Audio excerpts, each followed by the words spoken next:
Guys, this video is brought to you by our friends at Skillshare. Skillshare is an online learning community with thousands of inspiring classes for anyone who wants to learn new skills. Right now, Skillshare is offering my audience the opportunity to explore their entire class library completely free for 1 month. Everyone has a different goal in mind when joining Skillshare. What's yours?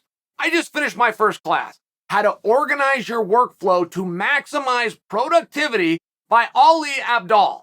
Each lesson was short, engaging, and loaded with helpful information. I loved it. Is there a specific skill that you're trying to learn? Skillshare is the perfect place to start. Interested in making a career pivot or leveling up your skills in your current role? Skillshare has classes to match your goals and interests. Skillshare's ad-free and new premium classes launch every week, so there's always something for you to discover. The first 1,000 people to use the link below are going to get 1 month free of Skillshare, so you have nothing to lose. Give it a try right now. Suga Sean just gave us some major insight. The insight is this: he's not told that he's in a #1 contenders fight. That's the insight. I thought that he was, based on nothing. I just looked at the landscape, looked at the fight. I go, okay, whoever wins here is going to be the #1 contender, particularly if it's Sean. Sean wins, I'm very confident he goes and fights for a championship. If Yan wins, but Aljo wins, it's not going to, it's the Colby Covington situation all over again. Very confident in telling you guys that. Now, I still think that I'm right. What I didn't know is, has Sean been told this? Is this what these guys were told? The announcement hasn't come. We haven't heard it yet. There's other 35-pound bouts. We're not going to put that out till later. Very common within our industry. But I now know that no, he was not told that. And here's why I know. Sean was interviewing with Michael Bisping. And he told Bisping, I become the #1 contender if I face plant Yan.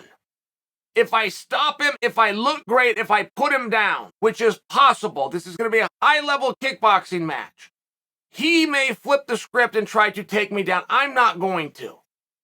I will grapple if he, otherwise, we're just going to kickbox and I'm better. And I'm going to face plant him, and when I do that, I will go for the title. Now, why that tells me that? Is I don't agree with him. I do not think he has to do any of those things. I think he only has to get his hand raised. And I'm only bringing it to you. I want to know what you guys think. Am I off on this one?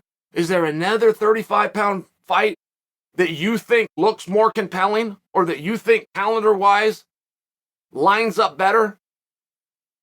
I mean, don't forget, this fight is going to take place within the hour, the literal hour of the World Championship of that division. So the calendar can't match up any better. You get two guys in the same night that are only separated by 60 minutes. It's very that they just go match up with each other. But Sean thinks he's going to have to look good. Sean thinks he's going to have to stop him. Sean thinks he's going to have to dominate him. I mean, the other end of that coin would be if he squeaks out a decision.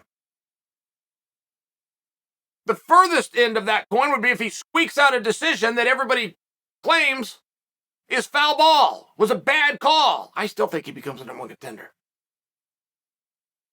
And if he doesn't, you'd be confronted with, well, then tell me who. And I think that's where the problem comes. I think if I'm missing something, please share it with me. If you think it's something else, please share it with me. But I think that's the one that they're all going to be looking for. I would not imagine if Sean won. I mean, I in my mind, I can't see the future. In my mind, I see very much like what we saw with Adesanya and Pereira.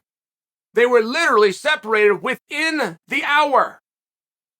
Adesanya closed the book on that night with Joe Rogan before he left the octagon, the same as Adesanya does every single time. Every time Adesanya fights, before he leaves the ring, he lets us know who's next. I just think you have a very similar situation. Sean's going to be under everybody's skin by then. If Sean goes out and gets a win, 2 fights later, if Dillashaw wins, I think he's going to call out Sean. If Aljo wins, I think he's going to call out Sean. It's just what I think. I was very strong on that until I found out Sean doesn't necessarily agree with me. Sean does not have some kind of inside information. Sean was not promised something great. He was just called like everybody else. Here's the fight and the date. You win or not? He said yes. He didn't need a carrot. He didn't need anything dangled in front of him. I respect it. I like knowing this. I think a lot of us thought, okay, got this guy, big draw, beautiful record, younger guy, who's willing to step into a very deep end because he had a secret promise made to him. Turns out he didn't. I think that's interesting. I think it's a compelling part. I hope Sean doesn't see this piece. If he thinks he needs to go out there and he's preparing not just for victory, but for dominance, stoppage, face plant, as he put it, he's probably in a lot better place than me telling him, hey man, any way you get it done, you're going for the title. I don't have the authority to say that, but I believe it. I'm a fan. I follow it closely. But please share with me. Literally, please share with me. Is there another fight? Is there another storyline?